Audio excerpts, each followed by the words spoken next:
인류의 역사는 몰락하는 제국들과 죽어가는 왕들로 점철되어 있지만 종말을 고한 것이 아니라 세상의 운명이 회전하는 축이 된 유일한 죽음이 존재합니다. 그것은 로마의 중심부가 아니라 먼지 자욱하고 반항적인 한 지방에서 일어났습니다. 그곳에서 한 남자가 단순히 인간의 법에 의해서가 아니라 신성한 힘과 정치적 힘의 융합에 의해 처형되었습니다. 나사렛 예수의 십자가 처형은 단순한 신학적 사건이 아닙니다. 그것은 절대적인 고통이 영원한 목적과 만난 역사적 순간입니다.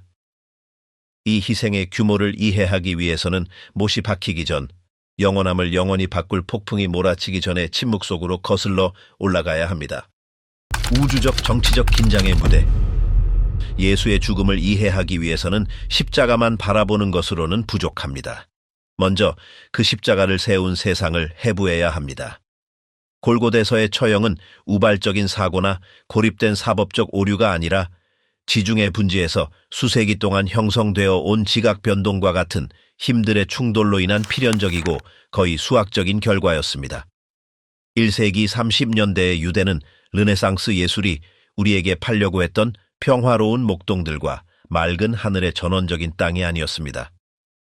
그곳은 지정학적인 압력소티였고 로마 제국의 동쪽 측면에 난 골마 터진 상처였으며 급진적인 유일신 신앙이 제국 기계에 잔인하고 다신교적인 실용주의와 정면으로 충돌하는 불안정한 지역이었습니다. 기원전 63년 폼페이우스 마그누스의 군단이 지성소를 더럽히며 1년에 한 번 대제사장만이 밟을 수 있는 곳에 말을 타고 들어온 이래로 약속의 땅에는 짙은 그림자가 드리워졌습니다.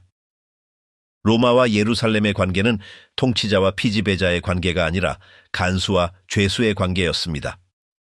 유대인들은 로마인들을 단순히 외국인 관리나 세금 징수원으로 보지 않고 살아있는 신학적 혐오물, 즉 어두운 예언 속의 키팀으로 보았습니다. 반면 로마인들은 유대인들을 매혹과 혐오가 섞인 시선으로 바라보았습니다. 질서, 공학, 눈에 보이는 신들에 집착하는 로마인들의 사고방식에 비추어 볼 때 유대인들은 정복할 수도 매수할 수도 이해할 수도 없는 보이지 않는 신에게 집착하며 우상을 거부하는 거의 무신론자에 가까운 완고한 민족이었습니다. 그 유명한 팍스 로마나는 조화로운 평화가 아니라 히스파니아산 글라디우스의 칼날과 끊임없는 십자가 처형의 위협으로 강요된 복종의 평화였습니다.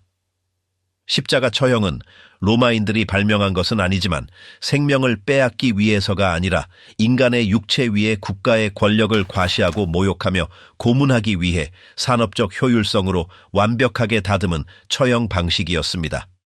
이 정치적 폭풍의 소용돌이 속에 총독 본디오 빌라도라는 인물이 있었습니다. 대중문화와 종교적 신조들은 종종 그를 손을 씻는 유약한 관료나 조류에 휩쓸린 혼란스러운 철학자로 묘사합니다. 하지만 플라비우스 요세푸스와 알렉산드리아의 필론의 역사적 기록은 우리에게 훨씬 더 다르고 더 어둡고 현실적이며 무시무시한 그림을 그려줍니다. 빌라도는 유약한 사람이 아니었습니다. 그는 베테랑 군인이자 냉소적이고 계산된 잔인함을 보이는 단련된 로마의 기사 계급이었습니다. 유대에서의 그의 임기는 행정적 만행의 사건들로 얼룩져 있었습니다. 우리는 그가 밤을 틈타 황제의 형상이 새겨진 깃발을 예루살렘에 들여와 거의 대규모 반란을 일으킬 뻔했다는 사실을 알고 있습니다. 당시 수천 명의 유대인들은 우상 숭배를 용인하느니 차라리 병사들의 칼에 목을 내놓았습니다. 우리는 그가 성전의 거룩한 돈인 고르반을 사용하여 수로를 건설했고 사람들이 항의하자 겉옷 아래 몽둥이를 숨긴 군인들을 민간인으로 위장시켜 군중을 무자비하게 구타하게 했다는 것을 알고 있습니다. 빌라도는 두려움으로 통치했지만 백성을 두려워한 것이 아니라 로마의 분노를 두려워했습니다.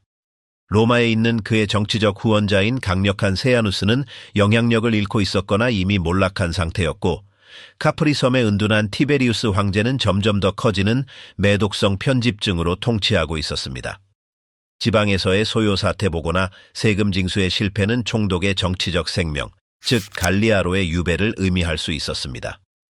빌라도는 매일 정치적인 칼날 위를 걷고 있었고 나사렛 예수는 그를 넘어뜨릴 위협이 되는 돌부리가 될 것이었습니다. 한편 링의 반대편 모서리에는 요셉 가야바가 이끄는 산헤드린이 있었습니다. 대제사장은 구름 속에 머리를 둔 신비주의자가 아니었습니다. 그는 사두개파 귀족이자 로마라는 거인 앞에서 국가의 물리적 생존을 협상해야 하는 냉철한 실용주의 정치가였습니다. 가야바는 권력의 차가운 수학을 누구보다 잘 이해했습니다. 한 사람이 백성을 위해 죽고 온 민족이 망하지 않는 것이 너희에게 유익하다라는 그의 유명한 말은 그의 입에서 나온 종교적 예언이 아니라 공리주의적 계산이었습니다. 가야바가 관리하던 예루살렘 성전은 단순한 교회가 아니었습니다. 그곳은 유대의 중앙은행이자 대법원이었고 민족 정체성의 심장이자 유대 자치의 마지막 보루였습니다. 성전은 희생동물 거래와 환전을 통해 현재 화폐 가치로 수백만에 달하는 수익을 창출했습니다. 예루살렘 입성과 끈으로 만든 채찍으로 상을 엎고 자금 흐름을 막으며 성전 상인들을 폭력적으로 몰아낸 나사렛 예수의 행동은 단순히 신학을 설교하는 것이 아니었습니다.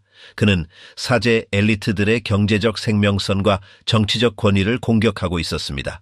질서의 수호자들에게 있어 그의 제거는 우발적인 범죄가 아니라 성전을 파괴할 로마의 개입을 막기 위한 엄격한 국가적 필요성이었습니다.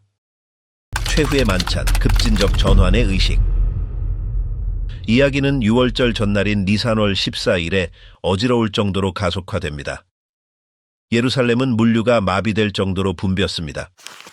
평소 약 5만 명 정도였던 도시의 인구는 노예 해방을 기념하기 위해 키레네에서 로마까지 바빌론에서 이집트까지 지중해 전역에서 온 순례자들로 인해 3배 또는 4배로 늘어났습니다. 도시의 공기는 장작 타는 연기, 향신료, 사람들의 땀 냄새, 그리고 무엇보다 바로 그날 오후 성전의 희생 제물 조립 라인에서 도살된 수천 마리 양들의 피 비린내로 가득 차 무거웠습니다. 그러나 윗도시의 한 다락방에서는 거리의 소란과 노래소리와는 멀리 떨어져 인류를 위한 희생의 개념 자체를 재정의할 훨씬 더 친밀하고 긴장되며 엄숙한 의식이 거행되고 있었습니다. 공관복음서는 최후의 만찬을 단순한 감상적인 작별 인사가 아니라 창립 행위이자 전례적인 지진으로 묘사합니다. 예수가 누룩 없는 빵과 포도주 잔을 들었을 때 그의 말은 제자들의 마음속에 침묵의 천둥과 당혹감으로 울려 퍼졌을 것입니다. 그들은 거친 남자들, 어부들, 전직 세리들로서 마음속으로는 여전히 칼로 로마인들을 몰아낼 지상의 왕국을 기대하고 있었습니다. 이것은 내 몸이다. 이것은 새 언약의 내 피다. 이것의 무게를 이해해야 합니다. 1500년 동안 동물의 피는 속죄의 유일한 수단이었으며 하나님의 절대적인 거룩함과 인간의 도덕적 불완전함 사이에 넘을 수 없는 거리를 시각적으로 상기시켜주는 끊임없는 상징이었습니다. 수백만 리터의 동물 피가 제단 위로 흘렀습니다. 그러나 예수는 그 순간 그림자의 시스템, 즉 고대 종교적 장치가 작동을 멈추고 있다고 선언하고 있었습니다. 그 자신이 어린 양이 될 것이었습니다. 그는 완전한 의식과 의지로 자신의 사형 선고에 서명하고 그것을 영원한 언약으로 변화시키고 있었습니다. 그는 종말에 끌려가는 것이 아니라 그것을 하나의 전례로서 지휘하고 있었습니다. 사랑받는 제자 요한은 그의 기록에서 인간의 야망과 격렬하게 대조되는 급진적인 겸손의 차원을 더합니다. 바로 발을 씻겨주는 행위입니다. 위계질서가 전부였던 동양 사회에서 길의 먼지와 거름이 여행자의 존엄성을 덮고 있던 그곳에서 스승은 겉옷을 벗고 수건을 허리에 두른 채 유대인이 아닌 노예의 모습을 취했습니다. 대야에 물 떨어지는 소리는 방 안의 어색한 침묵 속에서 귀가 먹먹할 정도로 크게 들렸을 것입니다. 그러나 그 순간의 아름다움은 방 안에 존재하는 만져질 듯한 어둠으로 얼룩져 있었습니다. 그 그림자의 이름은 가룟 유다였습니다. 유다라는 인물은 2000년 동안 심리학과 신학을 매혹시키면서 동시에 공포에 떨게 했습니다. 무엇이 한 남자로 하여금 자신의 스승, 친구, 신을 팔게 만들었을까요? 단순한 탐욕이었을까요? 예수가 로마에 대항하는 성전을 시작하지 않는 것을 본 열심당원의 정치적 환멸이었을까요? 가장 비극적인 이론은 유다가 예수를 불가능한 상황에 몰아넣어 그가 신성한 힘을 드러내고 적들을 파괴하도록 강요하려 했다고 제안합니다. 동기가 무엇이든 그 대가는 모욕적입니다. 은화 30개. 출애굽기의 고대법에서 이것은 소에 밭여 우발적으로 죽은 노예에 대해 규정된 보상 가격이었습니다. 그 가격을 책정한 대제사장들의 메시지는 명확하고 파괴적이었습니다. 그들에게 이스라엘의 메시아는 소모품 노예나 행정적 사고보다 가치가 없는 존재였습니다. 유다가 조각을 받고 방을 나갔을 때 요한복음은 짧지만 순수하게 영화적인 소름 끼치는 세부 사항을 덧붙입니다. 그리고 밤이었다. 이것은 단순히 태양의 광자가 없는 상태를 의미하는 것이 아니었습니다. 그것은 인간 영혼의 밤이었습니다. 세상의 빛이 그들 중 한 명의 배신으로 인해 꺼지려 하고 있었습니다. 배신자가 체포에 돌이킬 수 없는 톱니바퀴를 작동시켰다는 것을 초자연적인 정확성으로 알고 있었던 예수는 도망치지 않았습니다. 그는 찬송을 부르고 자발적으로 바깥의 어둠 속으로 걸어 나갔습니다. 겟세마네, 생리적 전투와 절대적 공포. 최후의 만찬이 신학적이고 정신적인 준비였다면 겟세마네 동산은 신체적, 정서적, 생물학적 붕괴의 장소였습니다. 기드론 시내를 건너 올리브 상이슬기에 위치한 이 기름 짜는 정원은 현대의학이 임상적인 놀라움으로 분석한 고뇌의 무대가 되었습니다. 여기서 예수의 인간 본성은 어떠한 낭만적 미화나 회화적 이상화도 거부하는 날 것 그대로 드러납니다. 그의 고뇌가 너무 심해서 그의 땀이 땅에 떨어지는 큰 핏방울 같았다고 본문들은 묘사합니다. 계몽주의와 합리주의가 융성하던 수세기 동안 비평가들은 이를 경건한 전설이나 문학적 과장으로 일축했습니다. 그러나 현대 법의학 및 피부과는 이 현상을 혈안증 또는 혈액담으로 인정합니다. 이것은 의학 역사상 참을 수 없는 육체적 또는 심리적 스트레스 수준 해서만 기록된 극히 드문 임상 상태입니다. 생리학적으로 무슨 일이 일어날까요? 극심한 불안은 뇌가 교감신경계를 최대로 활성화하게 하여 아드레날린과 코르티솔 같은 화학물질을 대량의 독성 수준으로 신체에 쏟아붓게 합니다. 이는 극심한 혈관 수축을 일으킨 다음 빠른 혈관 확장을 유발하여 땀샘에 영양을 공급하는 미세, 모세혈관을 파열시킵니다. 피가 새어나와 땀과 섞여 피부의 모공으로 솟아나옵니다. 이것은 당시 예수의 상태에 대한 파괴적인 진실을 우리에게 드러냅니다. 그는 소크라테스 같은 그리스 철학자의 냉담한 무관심이나 종교적 광신도에 단절된 최면 상태로 처형을 향해 걸어가고 있지 않았습니다. 그는 공포에 질려 있었습니다. 포유류로서의 그의 몸과 생물학적 기능은 임박한 공포에 세포적 겁으로 반응하고 있었습니다. 이 상태로 인해 이제 민감하고 극도로 연약해진 피부는 나중에 닥칠 구타의 고통에 훨씬 더 취약해져 거의 살이 벗겨진 상태나 다름없게 되었을 것입니다. 뒤틀린 뿌리가 마치 그의 내면의 고통을 흉내내는 듯한 그 오래된 올리브 나무들의 고독 속에서 예수는 광야에서의 시험보다 더 강력한 마지막 유혹, 즉 도망의 유혹에 직면했습니다. 그는 몇 분 안에 유대 광야로 탈출할 수 있었습니다. 그는 지형을 알고 있었고 밤이었습니다. 그는 사라질 수도 있었습니다. 아버지여, 만일 할 만하시거든 이 잔을 내게서 지나가게 하옵소서라는 그의 기도는 아마도 인류 역사상 가장 정직한 선언일 것입니다. 구약의 예언적 전통에서 잔은 문자 그대로의 음료가 아니었습니다. 그것은 악에 대해 축적된 신의 분노를 상징했습니다. 예수는 단순히 로마인들의 고문, 금속과 뼈의 고통만을 두려워한 것이 아니었습니다. 그는 영적인 단절, 세상의 유독한 어둠을 짊어짐으로써 오는 절대적인 고립, 한 번도 경험해보지 못한 아버지와의 분리를 두려워했습니다.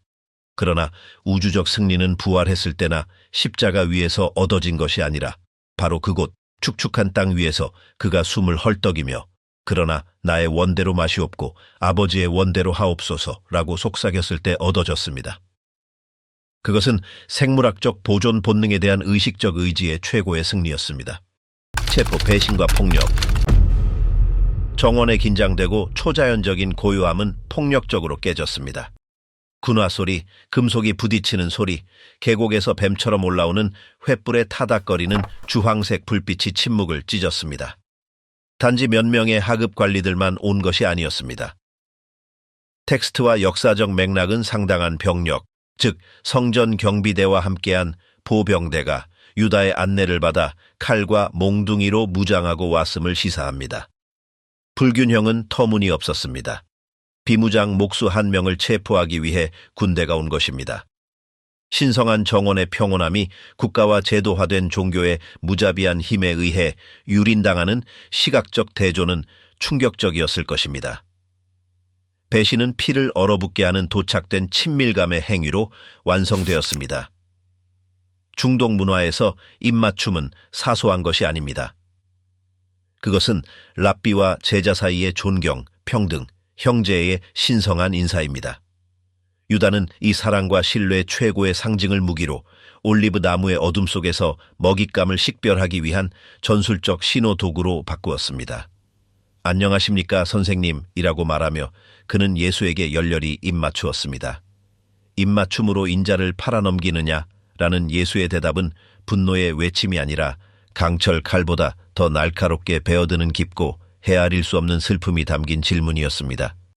잠시 혼돈이 폭발했습니다. 충동적이고 충성스럽지만 절망적이었던 베드로는 짧은 검을 뽑아 서투르지만 치명적인 일격을 가해 대제사장의 개인 종인 말고의 귀를 잘랐습니다. 피가 튀었습니다. 이 순간은 예수의 본성을 이해하는 데 중요합니다. 치명적인 위험 속에서 아드레날린이 솟구치고 위협 시스템이 작동하며 죽음이 목덜미에 숨결을 불어넣는 상황에서 예수는 폭력의 확대를 멈췄습니다. 내 칼을 도로 칼집에 꽂으라. 칼을 가지는 자는 다 칼로 망하느니라. 그리고 거친 밧줄에 손이 묶이기 전 마지막 자비의 행위로 그는 적의 상처를 만져 치유했습니다. 시면의 가장자리에서도 그는 친구들이 기대했던 전사이자 폭력적인 메시아가 되기를 거부했습니다. 그러나 연민은 상호적이지 않았습니다. 몇 시간 전만 해도 끝까지 충성을 맹세하고 그의 잔을 마셨던 제자들은 본능적인 공포에 삼켜졌습니다. 두려움은 전염됩니다. 그들은 올리브 나무 그림자 사이로 도망쳐 밤속으로 사라졌고 스승을 철저히 홀로 남겨두었습니다. 예수는 위험한 짐승처럼 묶이고 구타당하며 존경받는 랍비가 아니라 최악의 범죄자처럼 도시로 끌려갔습니다. 올리브산에서 기드론 골짜기로 내려가 예루살렘으로 가파르게 올라가는 길은 십자가를 지기 훨씬 전 그의 육체적 비아 돌로로사의 시작을 알렸습니다. 사내들인 앞에서의 재판, 야간의 불법성. 새벽에 죽은 시간 동안 그 뒤에 일어난 일은 유대 정의에 대한 조롱이었으며 백성이 깨어나기 전에 신속하게 제거하기 위해 고안된 법적 소극이었습니다. 예수는 먼저 전직 대제사장이자 예루살렘 권력의 진정한 대부인 안나스에게 끌려갔습니다.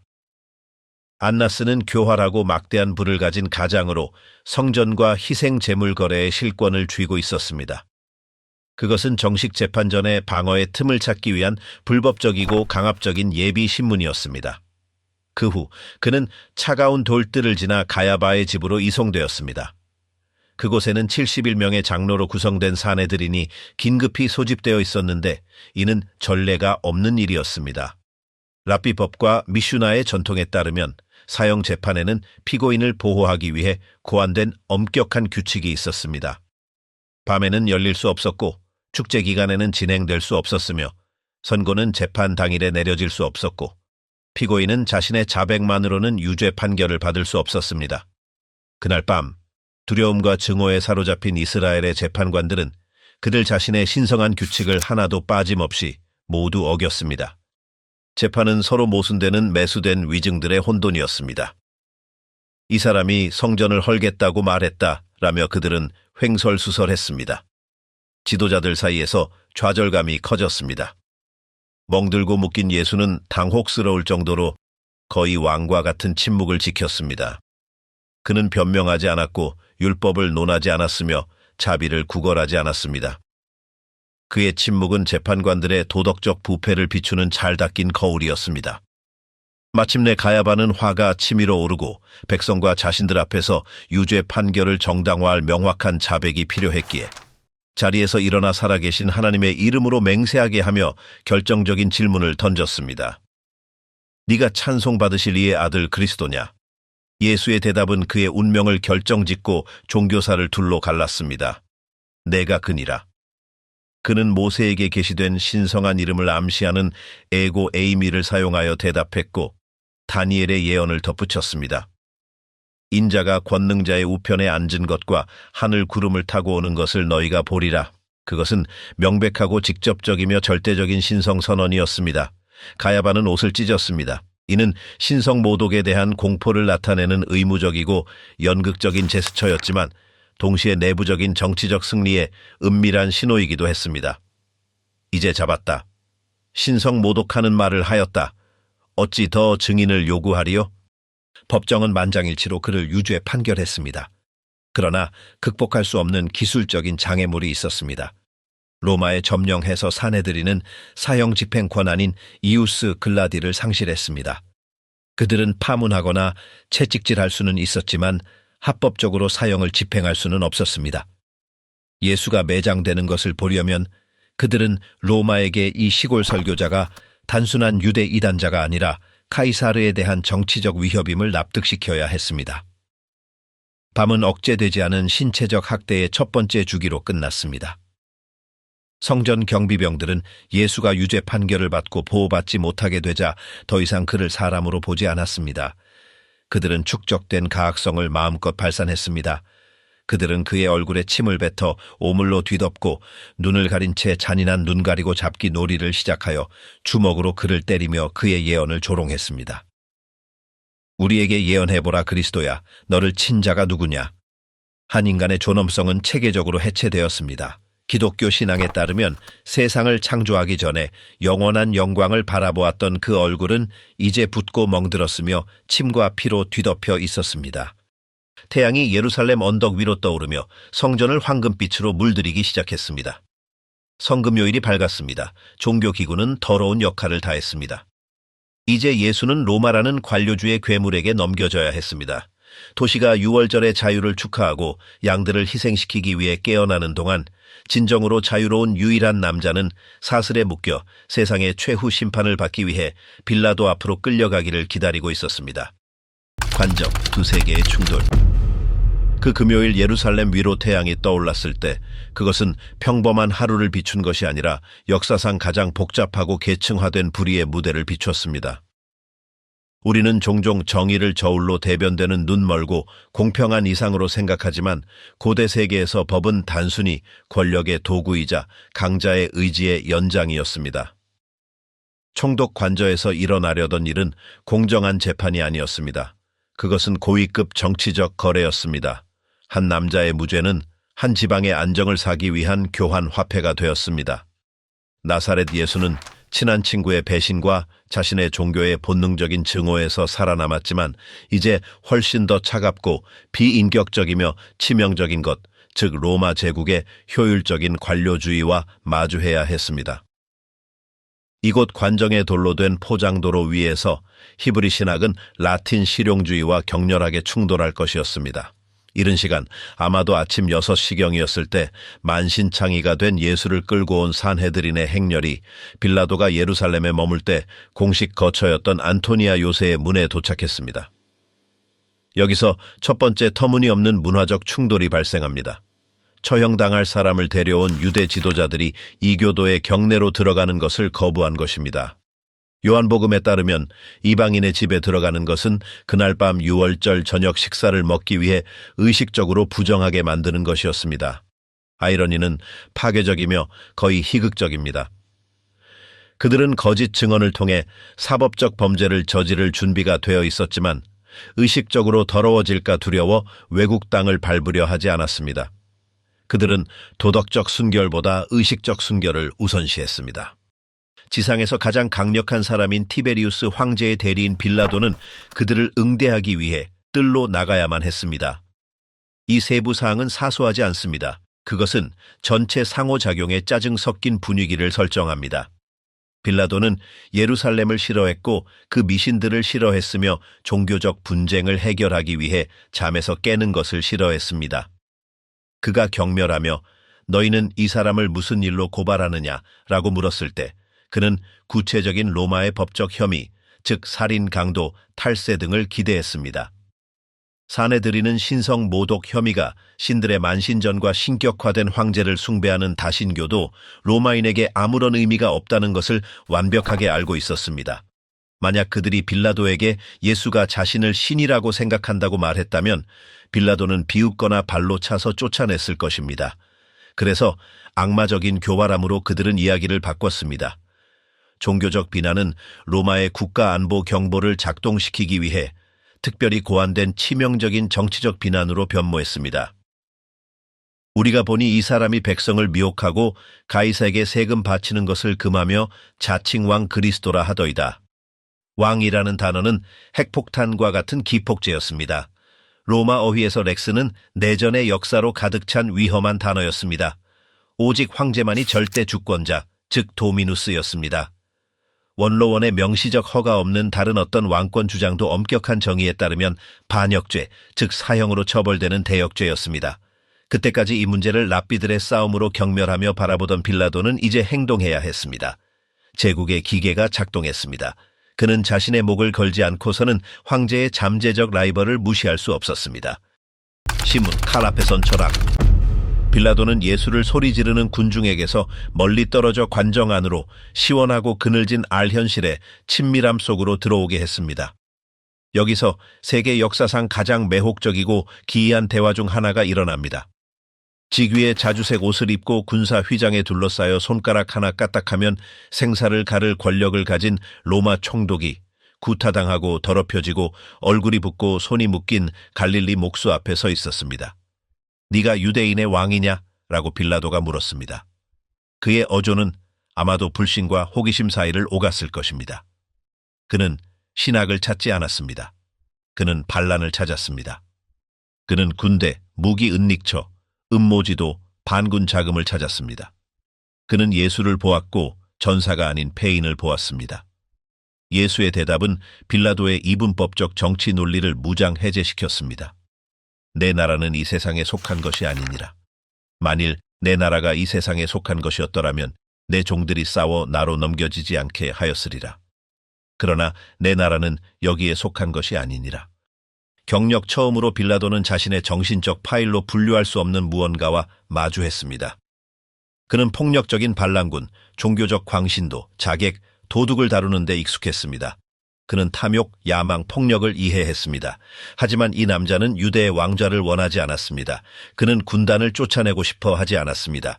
그는 진리의 왕국에 대해 이야기했습니다. 로마의 철학적 회의주의로 교육받은 빌라도는 도덕적 상대주의의 찬가로서 수세기에 걸쳐 울려 퍼진 유명한 문구로 대답했습니다. 진리가 무엇이냐? 실용적인 로마 정치인에게 진리는 추상적인 개념이 아니었습니다. 진리는 강자가 지시하는 것, 제국에 봉사하는 것, 편리한 것이었습니다. 군사적 위협을 발견하지 못하고 이 남자가 지도자가 아니라 무해한 철학자라는 것을 알게 된 빌라도는 첫 번째 확고한 법적 결론에 도달하여 군중에게 발표했습니다. 나는 그에게서 아무 죄도 찾지 못하였노라. 헤롯의 막간, 신의 침묵. 무고한 사람을 정죄하지도 사내들인을 격분시키지도 않을 외교적 탈출구를 필사적으로 찾던 빌라도는 지리적 허점을 발견했습니다. 예수는 갈릴리 사람이었습니다. 그것은 그를 자동적으로 축제 때문에 마침 예루살렘에 와 있던 갈릴리의 분봉왕 헤롯 안디바의 관할 하에 두게 했습니다. 빌라도는 예수를 헤롯에게 보내 정치적 책임을 다른 사람에게 떠넘겼습니다. 헤롯 안디바는 빌라도와는 근본적으로 다른 인물이었습니다. 경박하고 미신적이며 쾌락주의적이고 도덕적으로 부패했습니다. 그는 무용수의 변덕으로 인한 술 취한 파티 도중 예수의 사촌인 세례 요한을 참수했던 사람이었습니다. 예수를 보자 그는 기뻐했지만 자비나 영적 관심 때문이 아니라 병적인 호기심 때문이었습니다. 그는 기적에 대해 들었습니다. 그는 마치 궁정에서 요술쟁이를 보는 것처럼 개인적인 오락을 위한 마술, 즉 라이브 기적을 보기를 기대했습니다. 헤롯은 예수에게 질문을 퍼부었습니다. 행렬을 따라온 제사장들과 서기관들은 격렬하게 소리치며 그를 고발했습니다. 그러나 예수는 비범한 일, 거대한 내면의 힘을 필요로 하는 일을 했습니다. 그는 아무 말도 하지 않았습니다. 단 한마디도요. 빌라도 앞에서는 빌라도가 비록 냉소적일지라도 사실을 이해하려고 했기 때문에 말했습니다. 구경거리와 조롱만을 추구하는 헤롯 앞에서 예수는 절대적이고 천둥 같은 침묵을 지켰습니다. 그 침묵은 꼭두각시 왕에 대한 신의 심판이었습니다. 그것은 그의 도덕적 권위에 대한 완전한 경멸이었습니다. 응답이 없어 모욕감을 느끼고 이 남루한 죄수에게 무시당했다고 느낀 헤롯은 예수를 업신여겼습니다. 군인들과 함께 그들은 그의 소위 왕권을 조롱하며 화려한 옷을 입혀 빌라도에게 돌려보냈습니다. 상황은 다시 로마의 손에 넘어왔습니다. 바라바, 악의 국민투표. 죄수의 송환에 좌절한 빌라도는 제사장들을 건너뛰기 위해 백성에게 직접 호소하는 마지막 정치적 묘수를 시도했습니다. 그는 총독이 대중의 선택에 따라 죄수 한 명을 석방하는 유월절 사면 관습을 이용했습니다. 그는 백성에게 극적이고 명확한 양자택일을 제안했습니다. 치유하는 스승 나사렛 예수, 아니면 예수 바라바. 바라바라는 인물은 중요하며 종종 오해를 받습니다. 복음서는 그를 강도로 묘사하지만 이 용어는 로마인들이 게릴라 혁명가들과 테러리스트들을 지칭할 때 사용했던 것입니다. 바라바는 단순한 소매치기가 아니었습니다. 그는 도시에서 최근 일어난 반란 중 살인을 저지른 유명한 반란자이자 저항 지도자였습니다. 어떤 면에서 아이러니하게도 바라바는 사람들이 원했던 바로 그 메시아였습니다. 로마인들을 제거하는 폭력적인 투사였죠. 나사렛 예수는 그들에게 필요했지만 그들이 원하지 않았던 메시아, 즉 원수를 사랑하라고 말하는 영적 구원자였습니다. 군중 사이를 오가며 구호를 속삭이는 대제사장들에 의해 교묘하게 조작된 군중은 판결을 외쳤습니다. 그것은 기독교 역사상 최초로 기록된 민주적 선거였고 인류는 살인자를 선택했습니다. 바라바를 우리에게 놓아주소서. 궁지에 몰리고 눈에 띄게 동요한 빌라도가 물었습니다. 그러면 그리스도라 하는 예수를 내가 어떻게 하랴? 대답은 서구의 양심에 여전히 울려 퍼지는 일치되고 원초적이며 무시무시한 포효였습니다. 그를 십자가에 못 박게 하소서. 피에 굶주린 폭도를 진정시키면서도 예수의 목숨을 반드시 끊지는 않으려고, 또는 어쩌면 덜하지만 잔인한 처벌이 그들을 만족시키기에 충분할 것이라고 순진하게 기대하며 빌라도는 채찍질을 명령했습니다. 내가 그를 때려서 놓아주리라. 여기서 역사는 법적 드라마이기를 멈추고 가장 어둡고 비비린내 나며 생리적으로 끔찍한 장으로 들어갑니다. 채찍질, 고문의 해부학. 여기서 멈춰 공포를 해부하는 것이 필수적입니다.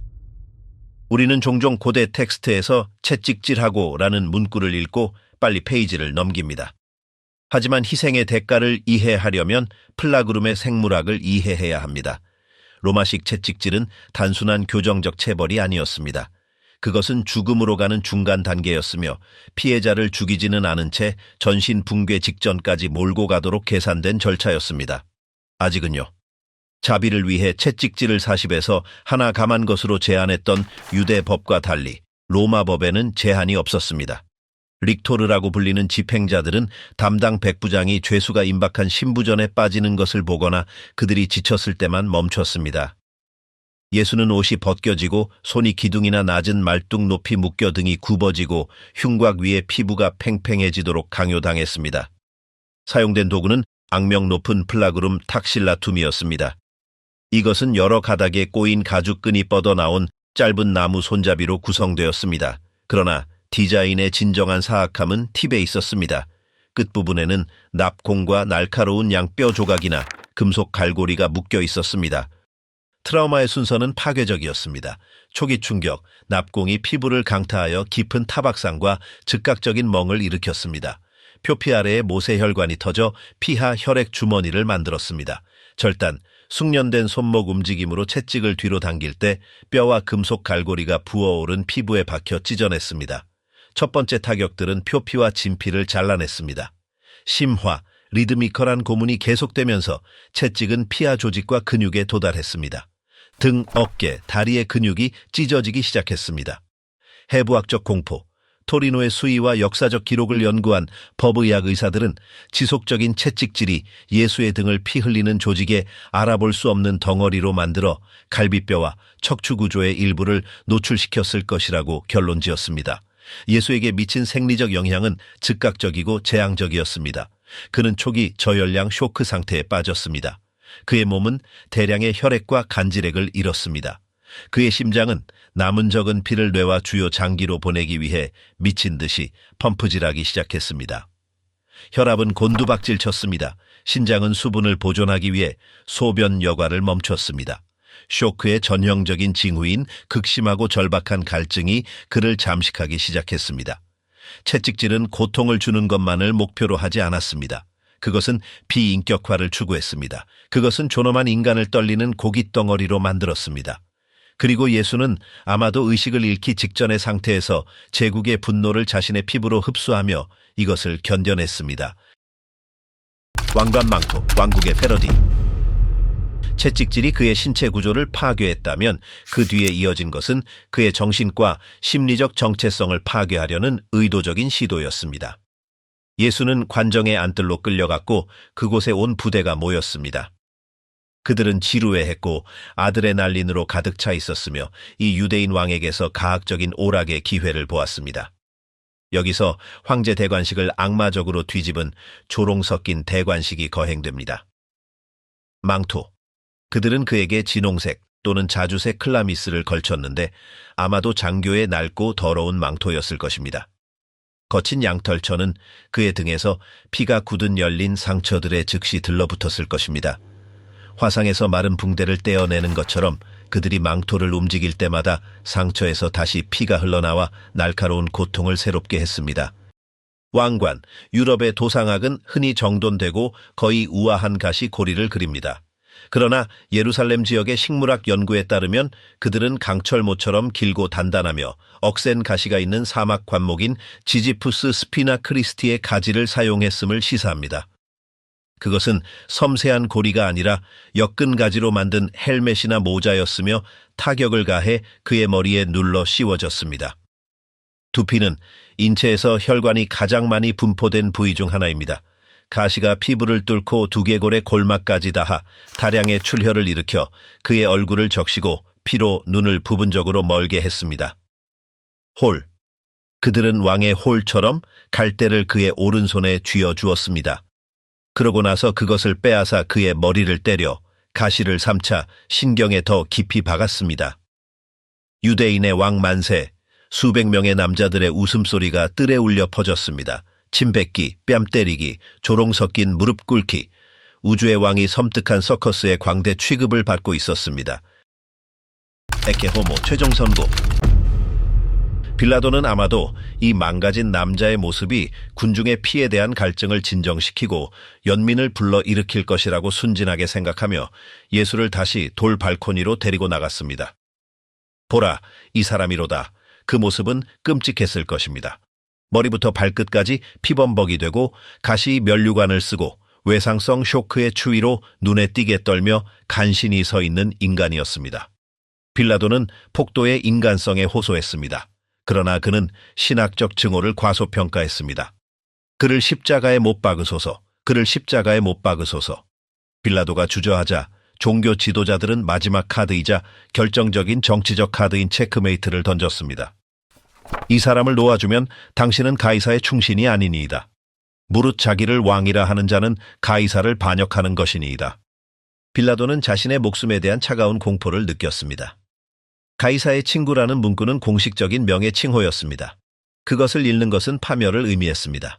황제의 라이벌을 보호했다고 로마에 고발당하면 그는 끝장이었습니다. 그 순간 진실, 정의, 무죄는 더 이상 중요하지 않게 되었습니다. 빌라도는 물을 요청했습니다. 그는 백성 앞에서 손을 씻었는데 이는 죄책감을 면하기 위해 비꼬는 투로 채택한 유대의식이었습니다. 이 사람의 피에 대하여 나는 무죄하니 너희가 당하라. 그러자 백성은 서구 역사에서 수세기 동안 그들의 민족을 괴롭힐 집단적 판결로 대답했습니다. 그 피를 우리와 우리 자손에게 돌릴지어다. 빌라도는 바라바를 풀어주었습니다. 그리고 예수를 그들의 뜻대로 넘겨주었습니다. 공식 선고가 내려졌습니다. 이비스 아드 크루켐.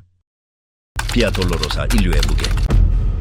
전통은 이 경로를 비아 돌로로사라고 부르지만 로마인들에게 그것은 단순히 공개적인 굴욕을 주는 표준 절차였습니다. 사형수는 처형 장소까지 자신의 십자가를 져야 했습니다. 그러나 역사적 증거는 비아 돌로로사 인류의 무게. 전통은 이 경로를 비아 돌로로사라고 부르지만 로마인들에게 그것은 단순히 공개적인 굴욕을 주는 표준 절차였습니다. 사형수는 처형 장소까지 자신의 십자가를 져야 했습니다. 그러나 역사적 증거는 대중적인 이미지를 수정합니다. 예수는 십자가 전체가 아니라 35에서 50kg 사이의 무게가 나가는 가로대인 파티불룸을 졌습니다. 건강하고 잘 먹은 남자에게 40kg은 무겁지만 감당할 수 있는 짐입니다. 심각한 저열량 쇼크 상태에 있고 등이 근육까지 찢어졌으며 거의 24시간 동안 잠을 자지도 먹지도 물을 마시지도 못한 남자에게 그것은 처형전의 최후 선고였습니다. 한 걸음 한 걸음이 생물학적 붕괴에 대한 의지에 불가능한 승리였습니다. 어깨에 열린 상처를 짓누르는 거친 나무의 무게는 손상된 신경을 압박하고 출혈을 다시 일으키며 찢어지는 듯한 고통을 유발했습니다. 붕괴는 피할 수 없었습니다. 예수는 쓰러졌습니다. 그것은 발을 헛디딘 것이 아니었습니다. 중력과 산소 부족에 굴복한 몸이었습니다. 손이 어깨 위 나무에 묶여 있었기 때문에 그는 넘어지는 충격을 완화할 수 없었습니다. 그의 얼굴은 예루살렘의 더러운 돌바닥에 부딪혔습니다. 로마 군인들은 죄수가 구경거리가 펼쳐질 장소에 도착하기 전에 사망할까봐 실용적인 결정을 내렸습니다.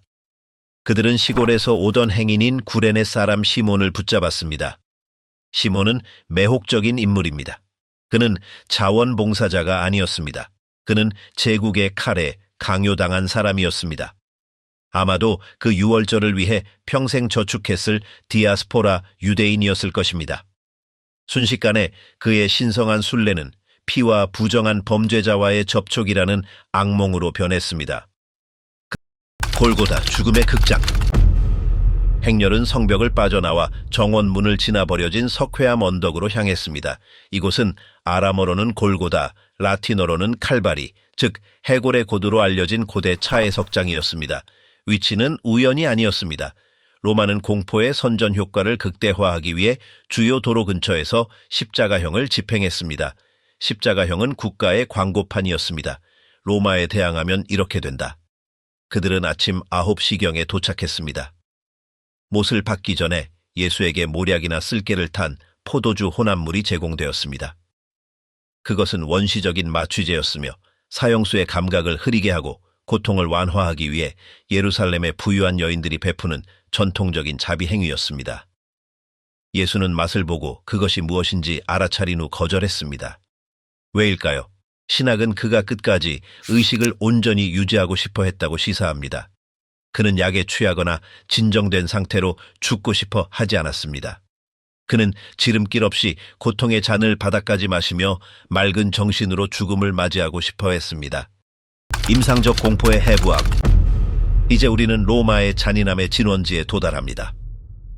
채찍질이 피의 서막이었다면 골고대에서 일어나는 일은 인간의 잔혹함이 빚어낸 걸작입니다. 예수는 해골의 곧이라 알려진 처형 장소에 도착합니다. 그러나 여기서 낭만적인 서사는 멈추고 법의학적 공포가 시작됩니다. 예수는 두 번째로 옷이 난폭하게 벗겨집니다. 이것을 시각화해야 합니다. 마른 피와 응고된 혈청으로 등에 열린 상처에 들러붙은 속옷은 부드럽게 미끄러져 내려가지 않습니다. 그것은 뜯겨 나갑니다. 그 효과는 심한 화상에서 마른 붕대를 떼어내는 것과 동일하지만 전신에 해당합니다. 피가 다시 흐르고 조직이 다시 찢어지며 신경 말다는 먼지와 파리로 가득 찬 공기에 노출됩니다. 예수는 땅바닥에 등을 대고 내던져집니다.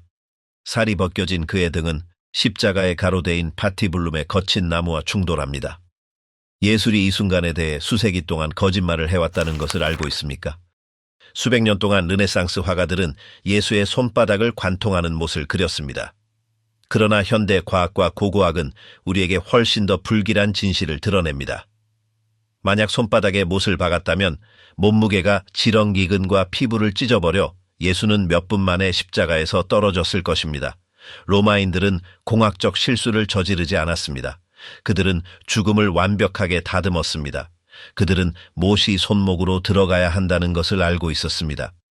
구체적으로는 수근골과 요골 사이에 위치한 데스토 공간으로 알려진 해부학적 지점입니다. 그곳은 구조적으로 견고한 곳으로 죽어가는 사람의 체중을 무게한 지탱할 수 있는 뼈와 인대의 매듭입니다. 실용해부학 전문가인 군단병 집행자가 연철 못을 집어듭니다. 이것들은 매끄러운 산업용 못이 아닙니다. 녹슬고 투박하며 길이가 약 13에서 18cm인 사각 못입니다. 망치가 들립니다. 그리고 떨어집니다. 여기서 신경학적 공포가 시작됩니다. 테스토 공간을 통과할 때 못은 필연적으로 정중신경을 으깨거나 자릅니다. 이것은 사소한 신경이 아닙니다. 인간 신경계의 주요 통신 케이블 중 하나입니다. 팔꿈치를 부딪혔을 때 그 전기 충격을 느껴본 적이 있습니까? 그 느낌에 천을 곱하십시오. 이제 그 충격이 멈추지 않는다고 상상해 보십시오.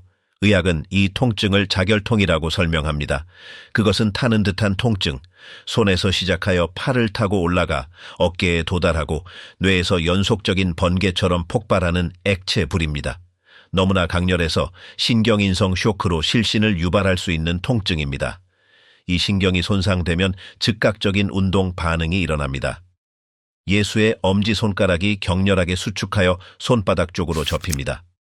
영구적인 경련성 갈고리 모양이 되는 것입니다. 양 손목이 고정되면 들어 올리는 작업이 시작됩니다. 희생자가 못 박힌 가로대는 밧줄을 이용해 들어 올려져 이미 땅에 박혀 있던 수직 기둥에 끼워집니다. 그리고 여기서 첫 번째 대규모 구조적 외상이 발생합니다. 가로대가 기둥의 홈에 떨어질 때 예수의 몸은 손목에 박힌 못에만 의지한 채 급격히 내려갑니다.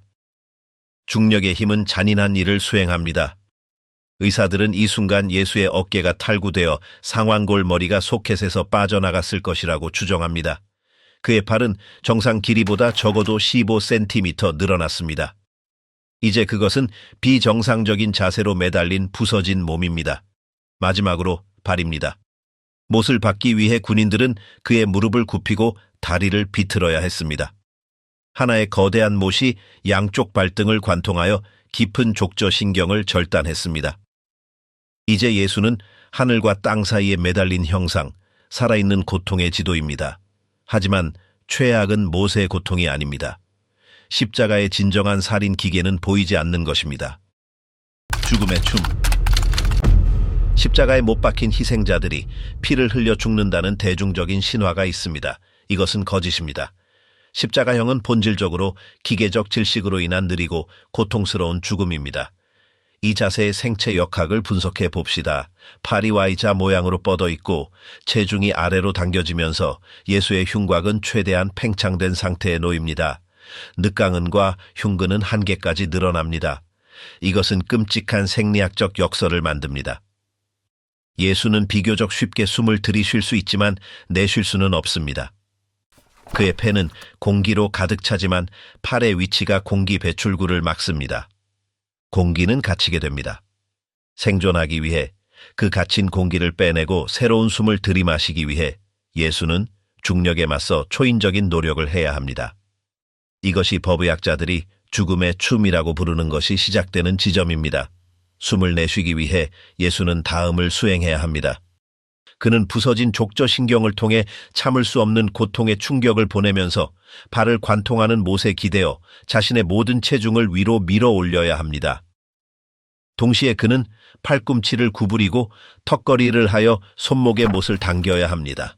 이것은 정중신경에 있는 자결통의 불을 다시 활성화시켜 그의 두개골로 전기 충격을 보냅니다. 몇 센티미터 올라가면 가슴의 긴장이 일시적으로 감소하여 이산화탄소를 내쉬고 산소를 빠르게 들이마실 수 있습니다. 하지만 근육 피로는 즉각적입니다. 그는 버틸 수 없습니다. 그의 몸은 다시 떨어져 손목에 매달리고 질식 순환이 다시 시작됩니다. 이것을 한 번 한다고 상상해 보십시오. 이제 이것을 1000번 한다고 상상해 보십시오. 그러나 우리가 종종 잊는 가학적인 세부 사항이 있습니다. 그의 등을 기억하십시오. 몇 시간 전 로마의 플라그룸에 의해 다진 고기로 변했던 그 등 말입니다. 예수가 숨을 쉬기 위해 몸을 위로 밀어 올렸다가 지쳐서 아래로 떨어질 때마다 그의 맨 등은 쪼개지고 거친 십자가 나무에 문질러집니다. 위로, 아래로, 위로, 아래로 마치 열린 상처를 거친 사포로 문지르는 것과 같습니다. 나무 조각이 노출된 살에 박히고 상처를 다시 열고 등 뒤의 갈비뼈를 긁어냅니다. 매번의 호흡은 단순히 근육의 노력이 아니라 절대적인 촉각적 고문입니다. 화학적 수준에서 그의 혈액은 위기에 처해 있습니다. 얕고 불완전한 호흡 때문에 이산화탄소가 혈류에 축적되기 시작하는데 이를 과탄산증이라고 합니다. 이산화탄소는 탄산이 되어 그의 혈액을 산성화시킵니다. 이것은 통제 불가능한 근육 경련을 유발합니다. 산소가 부족하고 젖산으로 가득 찬 그의 근육은 테타니 상태가 되기 시작합니다. 그들은 돌처럼 굳어집니다. 예수는 그의 내부에서 그의 대사가 그를 중독시키는 동안 공기 분자 하나하나를 위해 싸우며 자신의 뻣뻣한 무덤이 되어가는 몸에 갇힙니다. 죽음이 그를 노리고 있지만 그의 강하고 젊은 심장은 아직 굴복하기를 거부합니다. 고통은 며칠 동안 지속되도록 설계되었습니다. 그러나 하늘에서 이상한 일이 일어나려 하고 있습니다. 정고의 어둠과 버림받음의 외침. 이 생물학적 전투가 침묵 속에서 벌어지는 동안 사회적 장면 또한 잔인합니다. 그의 머리 위에는 본디오 빌라도가 석고로 덮인 나무 표지판인 타이틀루스를 붙이도록 명령했습니다. 그 글은 정치적인 조롱이자 우연한 진리였습니다. 그것은 세 가지 언어, 즉 히브리어, 라틴어, 그리스어로 쓰여 있었습니다. 나사렛 예수 유대인의 왕. 대제사장들은 분개하여 빌라도에게 요구했습니다. 유대인의 왕이라 쓰지 말고 자칭 유대인의 왕이라고 쓴다고 쓰시오. 빌라도는 그들의 조작에 지쳐 로마의 절대 권위를 재확인하며 간단명료한 문구로 대답했습니다. 쿼드 스크립시, 스크립시, 그것은 최고의 아이러니였습니다. 이교도 제국이 온 세상에 신학적 진리를 선포한 것입니다. 아래, 십자가 발치에서 악의 평범함은 계속됩니다. 4명의 로마 군인들은 다른 범죄자의 고통에 무관심한 채 앉아 주사위 놀이를 합니다. 그들은 그의 얼마 안 되는 소유물을 나눕니다. 한 조각으로 짜인 예수의 속옷은 찢기에는 너무 소중하여 제비를 뽑습니다. 그들이 그의 옷을 두고 도박을 하는 동안 예수는 그의 7가지 마지막 말씀 중 첫 번째를 선포합니다. 그리고 그것은 아마도 인류 윤리 역사상 가장 혁명적인 문구일 것입니다. 정중신경의 고통 속에서 공기 부족으로 폐가 타들어가는 가운데 예수는 로마를 저주하지 않습니다. 그는 바리새인들에게 복수를 외치지 않습니다. 그는 자신의 집행자들을 바라보며 말합니다. 아버지, 그들을 사하여 주옵소서. 자기들이 하는 것을 알지 못함이니이다. 그는 피의 순환을 끊습니다. 업보의 수레바퀴를 멈춥니다. 그는 자신의 몸에 금속을 받고 있는 사람들에게 사면을 제공합니다. 그러나 그때 분위기가 급격하게 바뀝니다. 전고, 즉 6시입니다. 태양이 유대 위 하늘의 꼭대기에 있습니다. 갑자기 빛이 사라집니다. 복음서는 초자연적인 어둠이 온 땅을 덮어 3시까지 지속되었다고 기록합니다. 그것은 흔한 일식이 아니었습니다. 6월절은 항상 보름달에 일어나며 보름달에는 일식이 천문학적으로 불가능합니다. 그것은 그 이상이었습니다. 새들을 침묵시키고 사막의 공기를 차갑게 만든 짙고 무거운 어둠이었습니다. 그 어둠 속에서 예수의 고통은 육체적인 것에서 영적인 것으로 바뀝니다. 그분의 영원한 존재 전체에 걸쳐 예수는 아버지와의 끊임없는 교제 속에서 살아왔습니다. 그러나 이제 세상의 죄, 인류 역사의 모든 악, 더러움, 폭력, 수치를 상징적으로 그리고 영적으로 짊어짐으로써 그 연결이 끊어집니다. 예수는 절대적인 고립을 경험합니다. 3시에 무덤 같은 침묵을 깨고 예수는 찢어지는 듯한 목소리로 외칩니다. 엘리, 엘리, 라마 사박다니. 이것은 체념의 속삭임이 아니었습니다. 그것은 상처 입은 사자의 포효였습니다. 그것은 기록된 역사상 가장 깊은 우주적 고독의 순간이었습니다. 하나님의 아들은 우주에 완전히 홀로 있었고 우리가 이해하기 시작할 수도 없는 영적 시면을 흡수하고 있었습니다. 그리고 그의 몸은 무너지기 직전이었습니다. 테텔레스타이, 재정적 승리. 3시입니다. 예수의 몸은 절대적인 생물학적 한계에 도달했습니다. 산증이 그의 조직을 중독시켰습니다. 그의 심장이 멈추고 있습니다. 저열량 쇼크와 극도의 노력 때문에 그의 심장은 산소가 없는 피를 펌프질하기 위해 미친 듯이 박동합니다. 동시에 체액이 심장과 폐 주위에 축적되기 시작하여 유아프레스처럼 중요 장기를 압박합니다. 예수는 끝이 왔음을 압니다. 예언이 성취되었음을 압니다. 그는 물을 요청하고 그들은 식초를 줍니다. 그러자 그는 남아있는 마지막 산소 비축량을 모읍니다. 그는 그의 폐를 마지막으로 채우기 위해 찢어지는 고통을 견디며 발에 못에 몸을 마지막으로 한번 밀어 올립니다. 그는 패배의 신음을 내지 않습니다. 마태와 요한과 같은 목격자들은 그가 큰 외침을 발했다고 주장합니다. 정복의 외침이었습니다. 테텔레스타이. 이 그리스어 단어는 근본적입니다. 그것은 단순히 끝났다는 의미가 아닙니다. 그 시대의 상업 파피루스에서 테텔레스타이는 지불이 완료되었을 때 상인들이 세금 영수증이나 부채에 적는 단어였습니다. 그것은 완전히 지불되었음 또는 다 이루었다를 의미합니다. 그것은 희생자의 목소리가 아닙니다. 그것은 무한한 빚을 막 갚은 지불자의 목소리입니다. 영적인 거래가 완료된 것입니다. 그리고 나서 그 순간의 폭력과는 대조되는 고요함으로 속삭입니다. 아버지, 내 영혼을 아버지 손에 부탁하나이다. 그리고 숨을 내쉬었습니다. 그는 자발적으로 사망했습니다. 아무도 그의 생명을 빼앗지 않았습니다. 그가 그것을 내어주었습니다. 바로 그 순간 물리적 세계가 반응했습니다. 마태는 지진을 기록합니다. 바위가 쪼개졌습니다. 그러나 가장 중요한 사건은 거기서 몇백 미터 떨어진 영광스러운 예루살렘 성전에서 일어났습니다. 성전 안에는 성소와 지성소를 나누는 거대한 휘장이 있었습니다. 역사가 요세푸스에 따르면 이 휘장은 높이 18m, 너비 9m, 두께가 한 뼘이었습니다. 그것은 너무 무거워서 300명의 제사장이 그것을 다루어야 했습니다.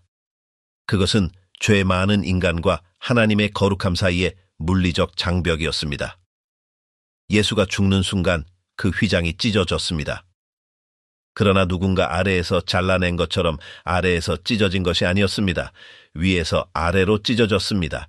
그 상징성은 종교 계층에게 끔찍했습니다. 하나님 자신이 장벽을 허무신 것입니다. 동물 희생 제도는 끝났습니다. 신성한 것에 대한 접근은 더 이상 의식이나 제사장들에 의해 제한되지 않았습니다. 그것은 십자가 위에 그 남자의 찢어진 몸을 통해 열린 것입니다. 최후의 일격과 무덤의 침묵. 유대 지도자들은 서둘렀습니다. 해가 지고 있었고 해가 질 무렵 안식일이 시작되었습니다. 유대 율법은 거룩한 날에 시체를 노출된 채로 두는 것을 금했습니다. 그들은 빌라도에게 사형수들의 죽음을 가속화할 것을 요청했습니다. 로마 군인들은 그때 잔인한 크루리프라기움을 진행했습니다.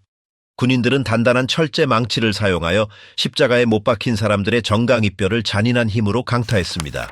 목적은 다리뼈를 부러뜨리는 것이었습니다. 왜일까요? 호흡의 역학을 기억하십시오.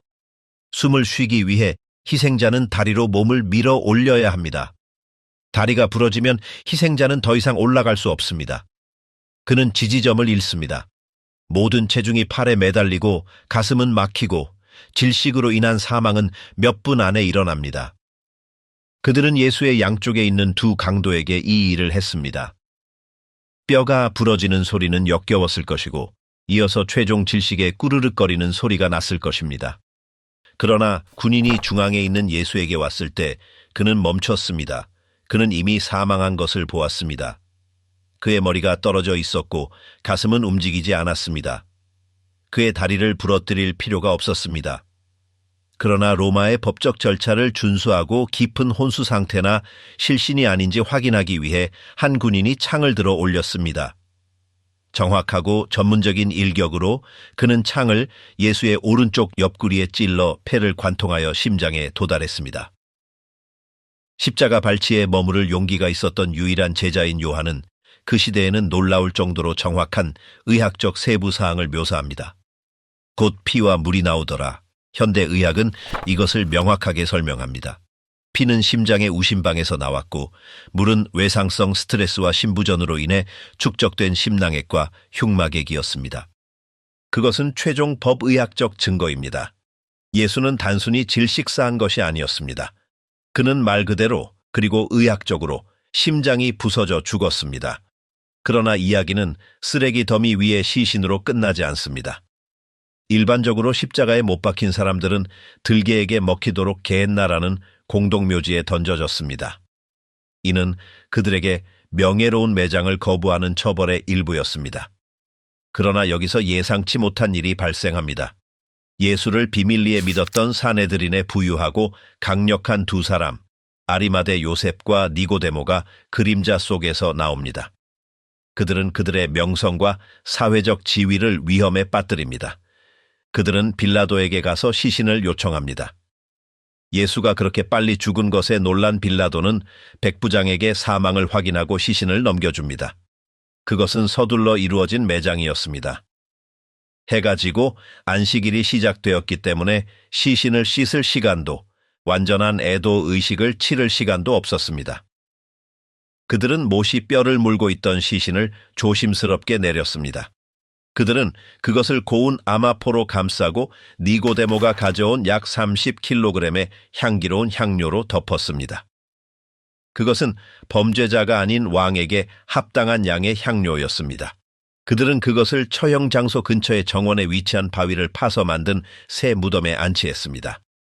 마지막으로 그들은 땅에 새겨진 레일 위로 일해서 이 톤 사이에 무게가 나가는 커다란 원반 모양의 돌을 굴려 입구를 봉인했습니다. 아무도 시신을 훔쳐 부활을 가장하지 못하도록 종교 지도자들은 빌라도에게 무덤을 확보해달라고 요청했습니다. 로마의 봉인, 밀랍과 황제의 상징이 있는 밧줄이 설치되었습니다. 그 봉인을 깨는 것은 자동적인 사형을 의미했습니다. 또한 정예의 로마 군인 경비대가 돌 앞에 배치되었습니다. 해가 졌습니다. 어둠이 예루살렘을 덮었습니다. 스스로 하나님이라고 말했던 남자의 차갑고 생명 없는 몸은 돌동굴의 어둠 속에 놓여 있었습니다. 세상은 침묵에 빠졌습니다. 악이 승리한 것처럼 보였습니다. 피해 유선.